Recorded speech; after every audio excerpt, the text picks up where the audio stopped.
இன்னைக்கு சின்ன மருமகள் சீரியல்ல சேதுவும் தமிழும் கோர்ட்டுக்கு தயாராறாங்க கிளம்புறதுக்கு. அதுக்கு முன்னாடி அப்பத்தா கால்லயும், அவங்க அப்பா கால்லயும் ஆசீர்வாதம் வாங்க வராரு நம்ம சேது. தமிழ்ச்செல்வியால குனிய முடியாத அப்பத்தா, அதனால நானும் வாங்கிக்கிறேன்.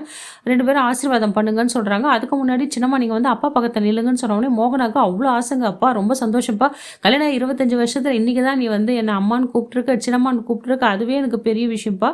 ரொம்ப சந்தோஷமா இருக்கு. நீங்க 2 பேரும் நீடூடி வாழணும். புருஷன் முன்னாடியே வாங்கப்பான்னு சொல்றாங்க. இதான் எங்களோட ஆசைன்னு சொன்ன உடனே அப்பத்தா எல்லாருமே சந்தோஷமா வழி அனுப்புறாங்க. அது மட்டும் இல்லாம ராஜாங்கம் வந்து தாமரைக்கு ஒரு மாப்பிள பார்த்துருக்கேன். அவங்க கோயில்ல அம்மாவும் புள்ளையும் இருப்பாங்க. நீங்க வழக்கமா போவீங்கல்ல, அந்த கோயில்ல போய் அவங்கள பாருங்க 11 மணிக்கு.